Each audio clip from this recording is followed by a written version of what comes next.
Welcome, Aries. This is Regina from Pacific Tarot, getting ready to do your full moon in Capricorn reading.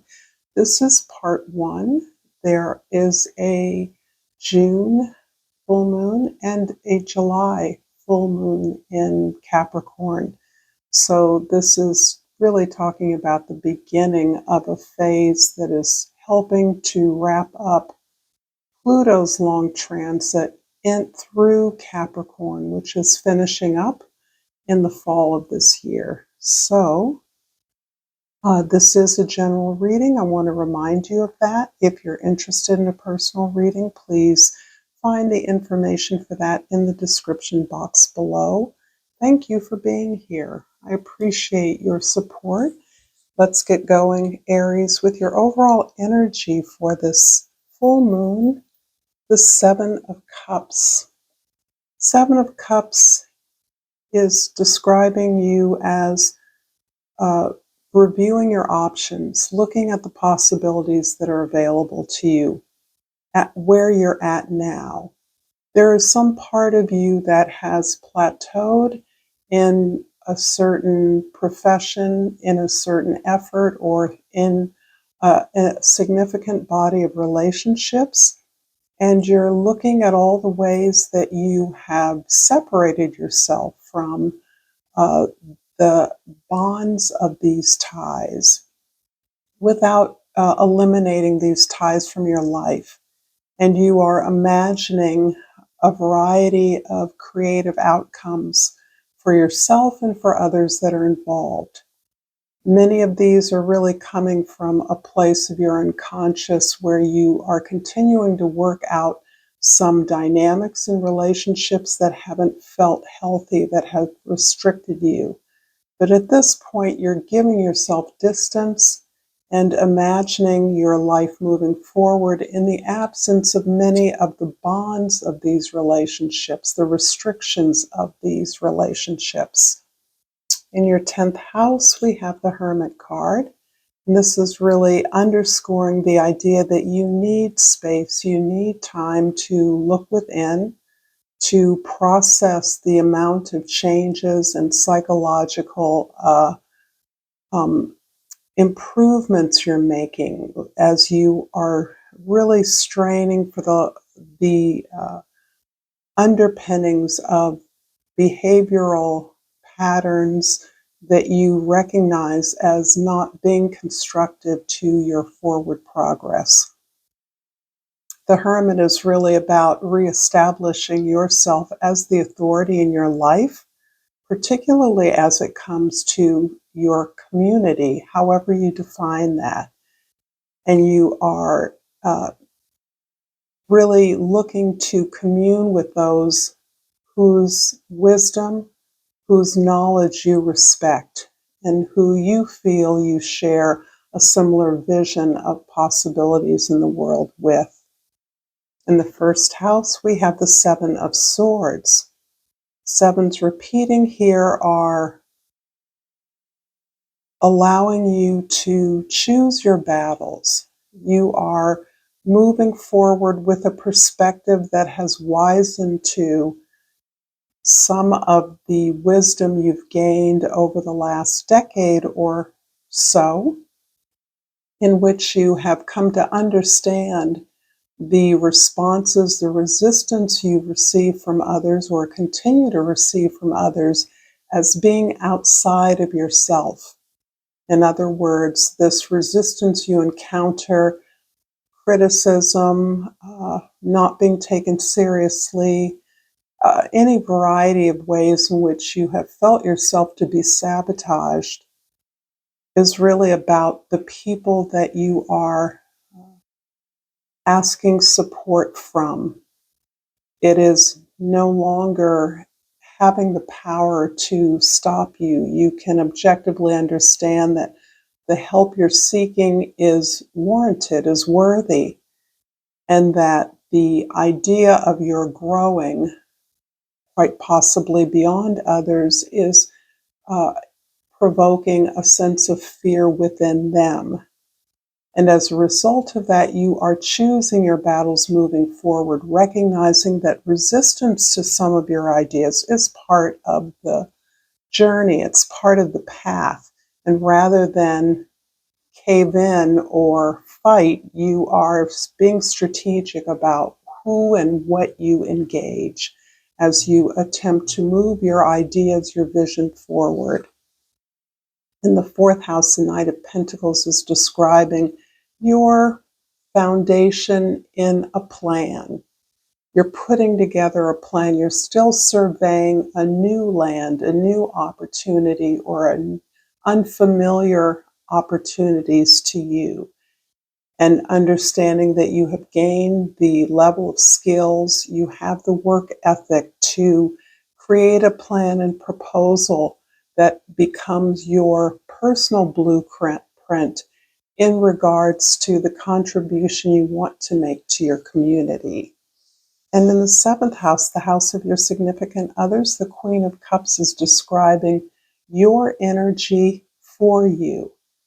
This is the way that you have grown through your challenges, moved away from things that do not support or see you, recognize you, validate you, and instead of arguing, resisting, fighting back, or caving in, you've learned to hold the feelings that these experiences have evoked as a way of releasing them and cleansing yourself of your own negative responses and unworthy efforts. So this is a lot about really recognizing the necessity to heal yourself, to take care of yourself as part of reestablishing your authority in your life.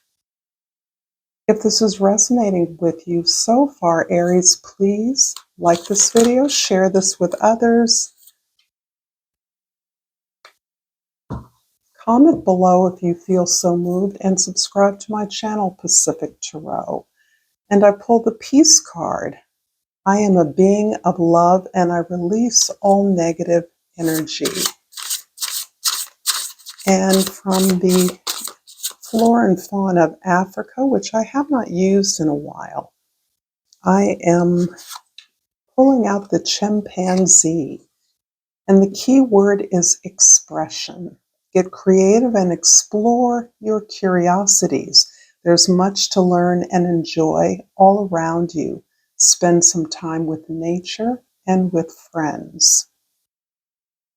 I'm going to clarify the Seven of Swords in the first house with the Three of Water in the second house and the Ace of Fire in the third house. You have a lot of support. As the chimpanzee advises, your support is essential to the evolution of your values, your sense of integrity. This is a time when you are understanding what has not served you, and you are embracing and integrating those qualities of maturity that are allowing you to hold more than one thing in place at a time. The fact that loved ones are not always loving is something that you are internally working with. You're understanding how that reflects on your ability to uh, um, recognize and separate yourself appropriately. But that support that you have comes from those true friends, those family members, those colleagues, those peers that you respect, and with whom you can process your experience of heartbreak, disappointment, failure, at the same time that you are being really reborn in many ways in your capacity to translate these experiences and record them, document them, communicate them, share them with others. This process of learning and communicating is a creative process for you. So it's one that is inspiring you. It's uh, providing the hope that is necessary for you to invest in your vision moving forward. The fourth house, Knight of Pentacles, is clarified by the King of Air in the fifth house and the Page of Air in the sixth house. There is almost always, with Aries, a question of leadership for you. The leadership comes less, at least now, in the form of gathering a group of people to move forward. Instead, this leadership comes through a modeling around your inspiration, your ability to develop, concretize that inspiration into a plan, and to thus be motivated yourself, excited, enthusiastic, um, creative, imaginative, willing to bravely charge forward into the unfamiliar. And that is what is inspiring others, motivating others to join with you. In many ways, you're still at a place where you are sharing ideas, hashing out the details of this plan, engaging others to explore the things that you once were your own assumptions about the way things were, who you were, what you could do. Your sense of uh, creativity, your sense of imagination, your ability to be motivated through an incredibly consistent work ethic is expanding your willingness to entertain new ideas, to try things, to think new thoughts about your capacity and the way that you can work to move your plans and the plans of others forward. The Queen of Cups in the seventh house is clarified by the Temptation card, or the Devil, and the Nine of Fire. In the eighth house, the Devil card is describing patterns of relationship, largely for particularly this full moon in Capricorn. It's about conditioning you've received, particularly from your family. In this case, it is about that, very much so, but it's also about the social conditioning we all receive in some form or another. And whatever form that has taken, you have been incrementally separating yourself from those things that are about the fulfilling or complying with the expectations, supplying the needs of others. It isn't that you are shrinking into a self-contained world, it's that you are shifting your motivation, the motivation for your actions, to be around the things that you know are best for you, the things that fulfill your needs and your desires. So as you are extremely focused on the contribution you're making to a community, to a project, to an effort, to your family, you're also aware that this needs to be the contribution that you can make, not the contribution that others dictate. The Nine of Fires is definitely indicating that you have been doing this for a very long time. You have been searching and looking for the pathway, the steps, the strategies that will move you closer to this ability to take care of, provide for others in whatever way it is relevant to you. And you have been damaged. You have had a really difficult time in your many attempts to be this provider, to make this contribution that is yours, uniquely yours, and that you are worn down by the effort. This is the necessity to pull in, as the Hermit card counsels, to keep your own counsel, to retreat from the your routine, the busyness of your life, a staycation, a vacation, whatever means in which you can provide some distance between yourself and your mundane life in order to gain this clarity to re-anchor yourself in who you are. The 10th house, the Hermit card, is clarified by the 5 of air in the 11th house and the 4 of fire in the 12th house. You are you continue to address for yourself quite bravely this idea of feeling inadequate, understanding that part of the conditioning you received was to limit your scope of activity, your scope of knowledge or investment. By limiting that, your loved ones believed they could keep you close, keep you safe, continuing to support and provide for them in whatever way they believed it was necessary. Remember, for many of our parents or various segments of society, particular people are allowed to do particular things, and this can apply to any dimension of a patriarchal culture in which anyone who is not does not look like a European patriarch was limited in their social mobility. That is the way many of us were raised, even unconsciously, particularly as females. To be safe was to keep you limited. And although we're clearly beyond that, the necessity for that, there are still messages that many of us have internalized as a way of perhaps that keeps us stuck, that keeps us limited in more traditional roles or relationships, even when those things are no longer serving you.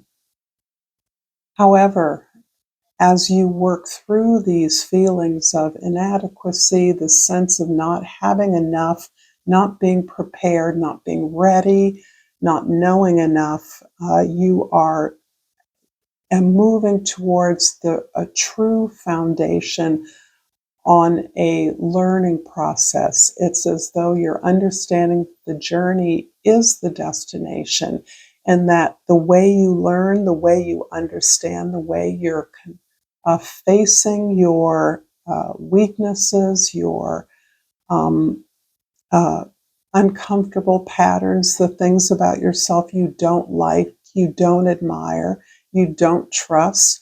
You're really understanding that all of this is an ongoing process of evolution, that you are managing that process evolution. And as long as you are, that you are actually moving into a direction that is uniquely yours, that can't be predicted or dictated by others. So that foundation is really something that you're internalizing for yourself, that you simply allow yourself to keep growing, keep investing, keep healing yourself, allow yourself the feelings that you have as the measure, the gauge as to what is right for you. I'm going to finish up this reading with the Yoga Path Oracle and hope that this has been helpful or useful to you. And I pulled the Dhumavati.